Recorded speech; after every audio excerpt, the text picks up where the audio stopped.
Could Brock Purdy be the NFL's next Tom Brady? Well, we're going to talk about it. I'm your host, Hyde. This is Hide and Seek Media.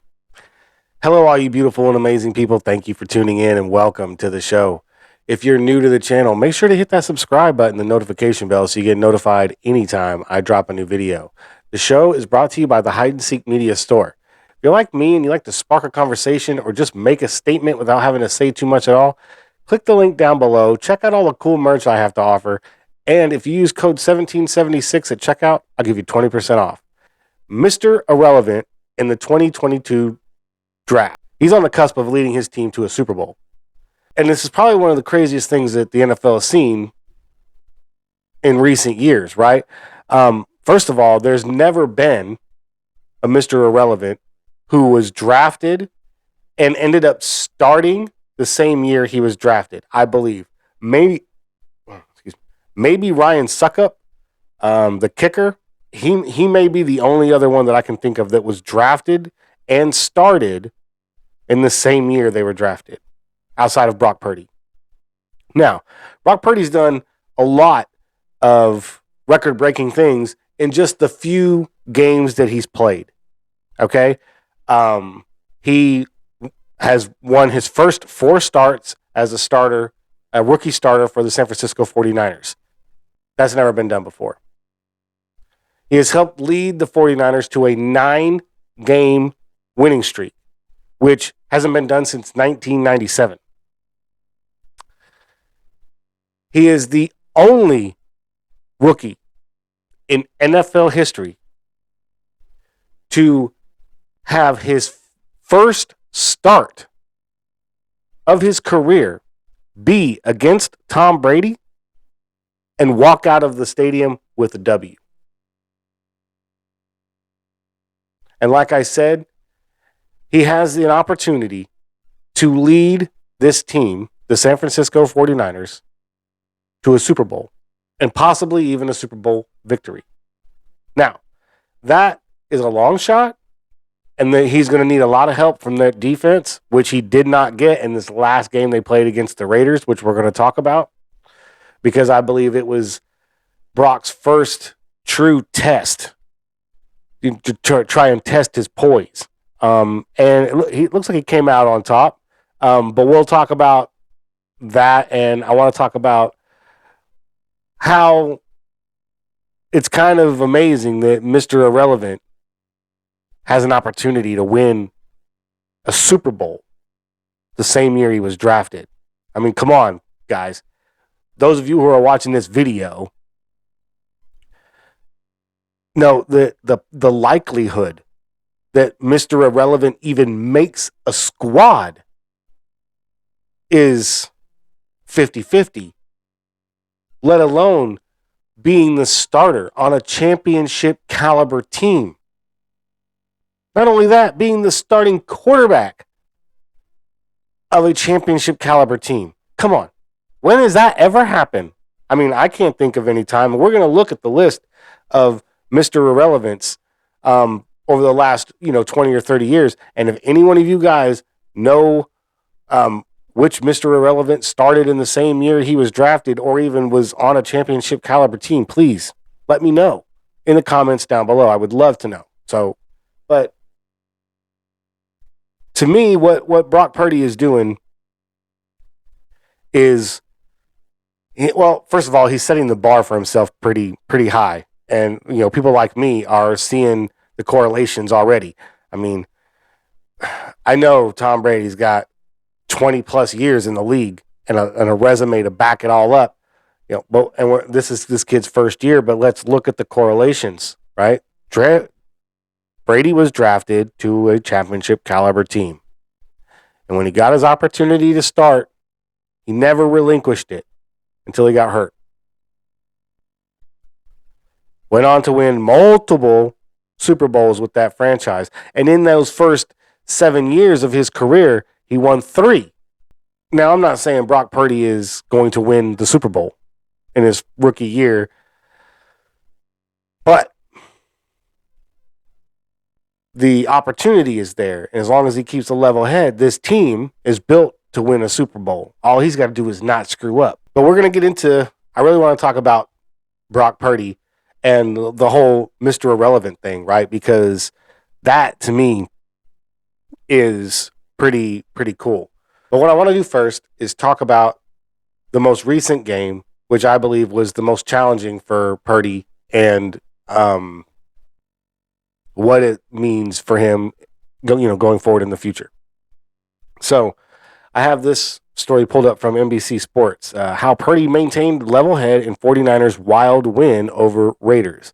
And right there in the headline, right? Maintained level head. Now, if we can continue to do that and Kyle can keep the playbook somewhat simplified still, like, I mean, I know this is, he's going into his fifth start and he should have a pretty decent grasp. He's been the third string quarterback. It's not like Jimmy coming in mid-season and having to take a dumbed down playbook for those 5 or 6 games that he started for us when he first became a 49er.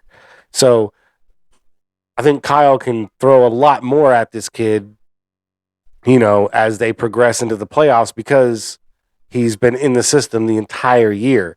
He was Trey and Jimmy's backup, right? He ran the scout team for the defenses. So, a lot of times he was having Nick Bosa chase him up the field, right, in practice. And so that made him react a lot faster in the pocket, made him learn to climb the pocket or scramble out of the pocket a lot quicker than maybe he normally would have if he wasn't, having to go up against someone like that.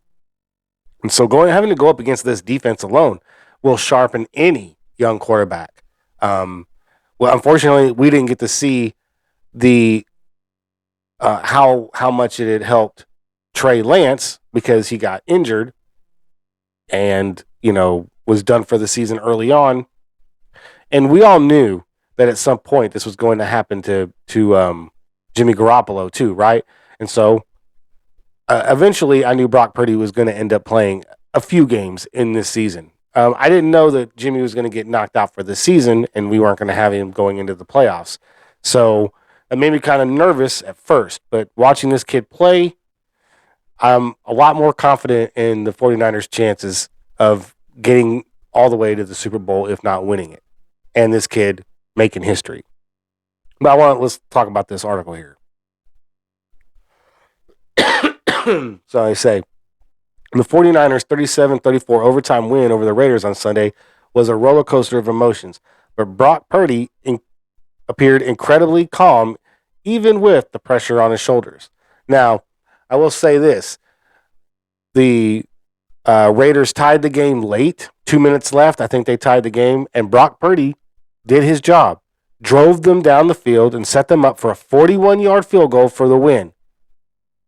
Now, for whatever reason, I don't know why, but Robbie Gould, who is Mr. Automatic, missed a 41-yard game-winning field goal. So the Raiders then get the ball first in overtime, and that, right, puts all the pressure on Purdy if all the Raiders get is a field goal, because then the 49ers still have a shot. The defense ends up coming up big and getting an interception. Purdy drives them down, and Robbie Gould kicks a 20-some-odd yard field goal to win the game, and, they win it in overtime. Should have been won in regulation, but I don't hold that against Purdy. Afterward, San Francisco's rookie quarterback shared why it's important for him to keep his composure throughout the highs and lows of a game. Even when Purdy's third quarter pass intended for George Kittle was intercepted, he calmly returned to the 49ers' Allegiant Stadium bench and then bounced back later in the game. I'm pretty hard on myself mentally, Purdy told reporters. The pick to George or a missed read, I'll always tell myself mentally, man, you got to go better. You got to be better. You've shown that you can. I don't like to show that to my teammates or anyone like that. I just got to ride the highs and ride the lows and stay in the middle. Keep things simple like that. I mean, come on. That's what any quarterback is going to say, right? That's what any player is going to say. Anymore, we're not going to get the truth out of these guys about how he was really feeling. I guarantee you there were moments in that game where he was completely gut checked, and thought, I don't know if I can do this, blah, blah, blah. But he's going to come out and tell you that he was just, trying to maintain a level head and stay right in the middle and not really focus on any of that stuff. I mean, that's really hard to do, especially when you're 23 years old. So they go on to say, as far as his 49er teammates can tell, Purdy is a cool customer.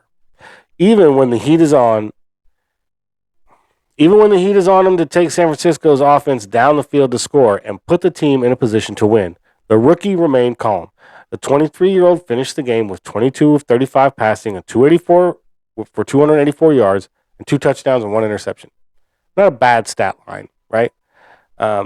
Maybe the most impressive part of Purdy's performance was how unfazed he appeared while playing from behind. San Francisco trailed late in the game for the first time since Purdy took over for an injured Jimmy Garoppolo in Week 13. Now, that's the most important part of this entire story, and that's what I really wanted to get to about this game in particular, and why I wanted to reference it was because it was Purdy's first real challenge.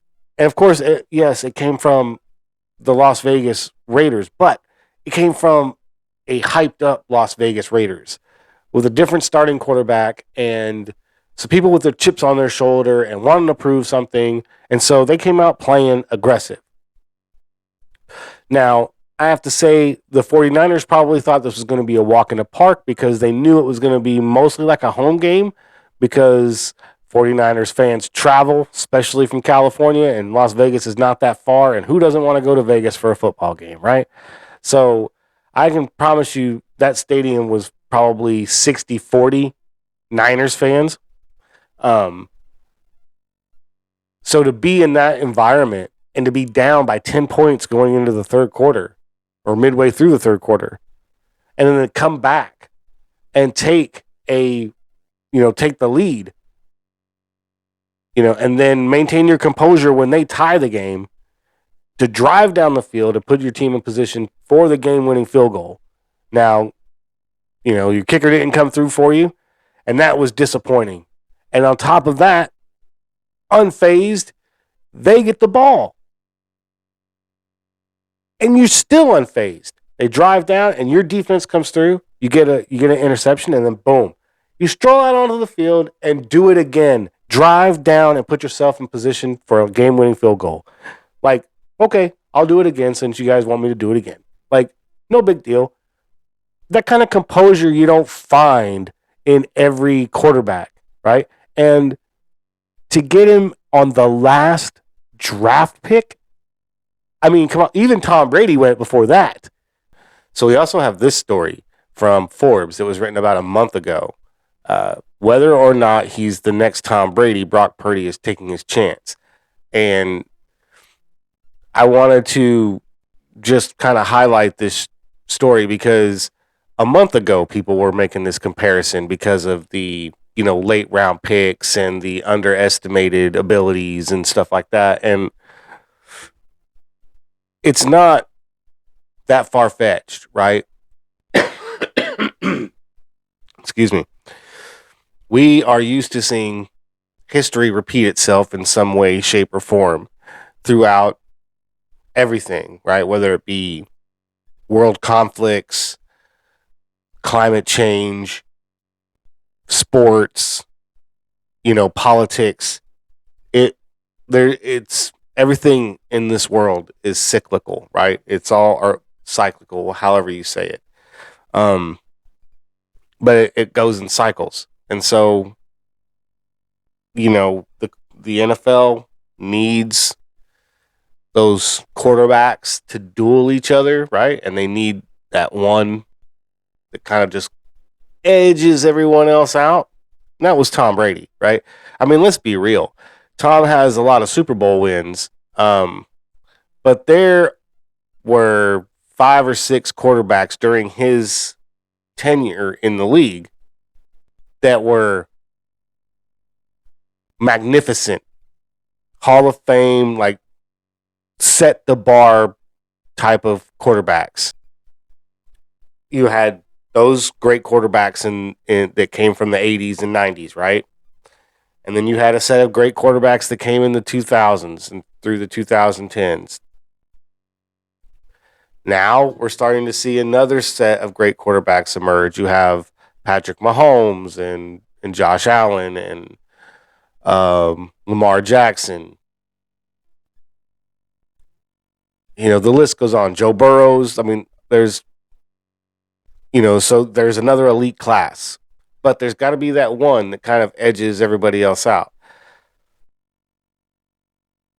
Everyone thinks that's going to be Patrick Mahomes. But why couldn't Patrick Mahomes be Peyton Manning? Right? If we start comparison, you know, Josh Allen is more like Ben Roethlisberger. It's just, to me, it seems like we didn't have that Cinderella, right? Everyone expected Patrick Mahomes to be that. He was the 10th pick in the first round, you know, of his draft. So, like, everyone expected Patrick Mahomes to be this quarterback that he is. Everyone expected Josh Allen. Well, not everyone, but a lot of us expected Josh Allen to be that guy. So I just wanted to highlight that a month ago, Forbes was writing a story basically saying what I'm saying now, that there's a good possibility that if Brock Purdy maintains his trajectory, he could end up that guy, right? He could leapfrog all of these other guys, just like Tom Brady did. Let's not forget, you know, Peyton Manning was already in the league when Tom won his first Super Bowl. I believe Drew Brees was already in the league when he won his first Super Bowl. I believe Aaron Rodgers was drafted the year after Brady won his first Super Bowl, that very next year. So, I mean, let's not forget, like, Brady kind of jumped ahead of a couple of people very quickly, right? Quarterbacks that were considered better than him by the drafting, you know, measure and the scouts. So I'm not saying Brock Purdy is going to be Tom Brady, but I'm saying he's on that kind of trajectory, and that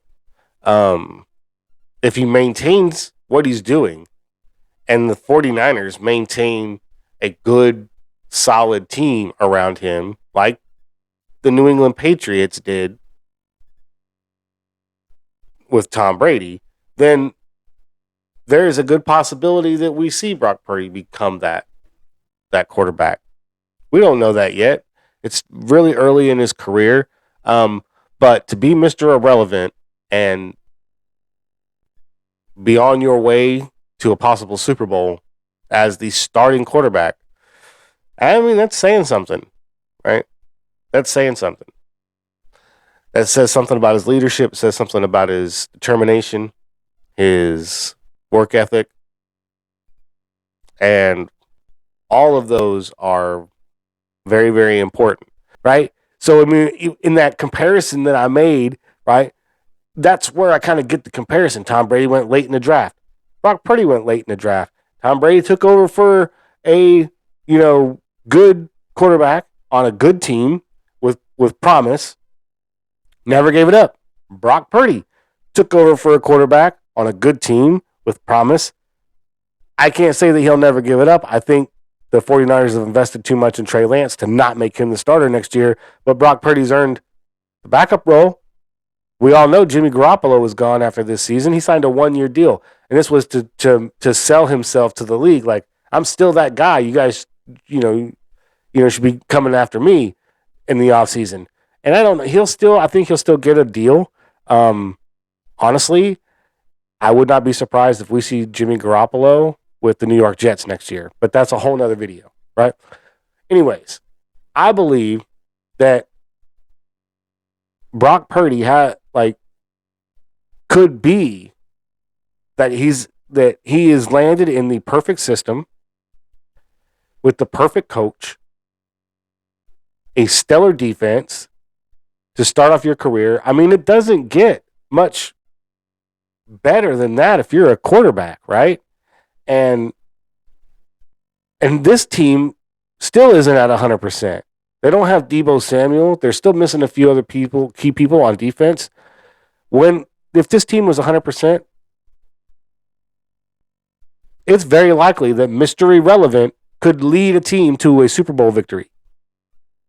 Now, that is saying something, and it would just be, like I said, it would just be another notch in a number of records that Brock Purdy is already setting. It seems to me that Brock Purdy is on a Tom Brady trajectory. Late draft pick. Good team, good coach. Forced into the starting role due to injuries. Leads the team into the playoffs. I mean, now, at the time of this video, it seems like the 49ers are at the time of this video, the 49ers are guaranteed the number 2 spot. That's pretty much a lock for them. It basically comes down to if the Niners win and I believe Philly loses, then the Niners become the number 1 seed. Philly becomes the number 2 seed. Dallas would be the number 3, and then so forth and so on, right? And so the Niners would have first round bye and 2 home games. That sounds like a pretty easy road to the Super Bowl. Now, I would love for that to happen, and that would almost ensure that Brock Purdy has an opportunity to take this team all the way, right? But one of the things that I did want to talk about was him being Mr. Irrelevant, right? Because that's a key component to this whole story. I mean, he was Mr. Irrelevant. I mean, I don't think some of you people really understand what that means. He was the very last pick in the NFL draft. Now, there's like 250 some odd people that are drafted every year in the NFL. When you're the last guy picked, there's a reason why they call you Mr. Irrelevant, right? It's because nobody's paying attention anymore. Nobody's paying attention to the last guy picked in the draft. They are now. They are now. So I know that Wikipedia is not a great reference point, but one thing that they do well is they have lists of things, right? And so I wanted to bring this up. These are all the Mr. Irrelevants that were drafted in the NFL. Now, I don't want to bore you with the first, 70 years or so. We just want to go to the last 30 years, right? So we'll go from 1990 on. 1992, right? 1990, 1992. I can scroll down this list and we can go through it together. Jim Finn, look at these people. I don't even know who these people are, right? Now, there have been quarterbacks, drafted, as you can see. Ronnie Makeda, Larry Wanke. I don't know who these people are, but if any one of you can tell me that any one of these players on this list started their rookie year, I would be shocked. The only one, I think, maybe Ryan Suckup, because he was a kicker, and he's still playing in the league now, and he's a pretty good kicker. So I would think maybe him. But I don't know of any of these other players that started their rookie year. I don't even know of any of these players that really played outside of Ryan Suckup. I mean, none of these names seem familiar to me. Chad Kelly seems familiar, but that was from what he did in college, not what he did with the Broncos, because I don't think he did anything with the Broncos. So, like I said, none of these other names seem even remotely familiar to me. So I don't know that there's been a Mr. Irrelevant who has become relevant in the league, except for Brock Purdy. So, like the Hall of Fame said, right, in their tweet, from Mr. Irrelevant to Hall of Fame relevant. Well, if that's the case, and by all accounts right now, Brock Purdy is on a Tom Brady trajectory, like I said, it stands to reason that it's a good safe bet that the 49ers have a really good shot at winning the Super Bowl this year with a quarterback that nobody wanted. And it was like that, like through high school, from what I understand too. In his junior year, he wasn't really recruited very, very heavily. It wasn't until his senior year, when he took his team to the state championship, that he was recruited.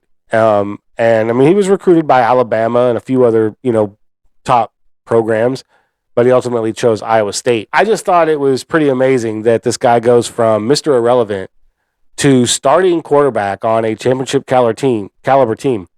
And not only does he not suck, he leads the team on a 4-game winning streak, which continues a 9-game winning streak that the team is on. So if he can remain poised and continue to play within Kyle's system the way he is, this defense gets a little healthier, this offense gets healthy, that no one's going to stop this team. Nobody's going to stop this team. Christian McCaffrey is running like crazy right now. Juwan Jennings has stepped up huge. I mean, you get Debo back. Juwan Jennings, Debo, and Brandon Ayuk, George Kittle. Come on. That's a great receiving core. Give me that all day long. Yeah, I'll take that receiving core and put them up against any other receiving core in the league right now, including Tampa Bay's, who I think have a very, very good receiving core as well. But all in all, Brock Purdy could be the next Tom Brady in the NFL. He has that potential. And I'm not saying he could be the greatest and win 7 Super Bowls. What I'm saying is he could be the late draft pick that nobody wanted, took over a team, and then led a dynasty. Right? Only time will tell. Right now, everything looks promising. But even the mighty fall sometimes, right? So we'll see how it goes. Hopefully, for all 49ers fans like myself, he stays the track, keeps a level head, gets a Super Bowl win, and solidifies his name forever in NFL history. But I'm going to leave it there. If you've made it all the way to the end of the video, thank you for watching. I really do appreciate you making it this far. It means a lot to me. If you haven't already, make sure to hit that subscribe button, the notification bell, so you get notified anytime I drop a new video. Smash that like button. Leave a comment down below. Let me know what you think about this video, the topic, and the channel. I love to engage with my viewers, so feel free to fire away. Also, if you like the work I'm doing here and you want to help support the channel, hit that share button. Share this video on all social media platforms. Those interactions will show the algorithm that my video needs more impressions, and that's how I grow. I appreciate you guys for everything you're doing, and I'll catch you later. Peace.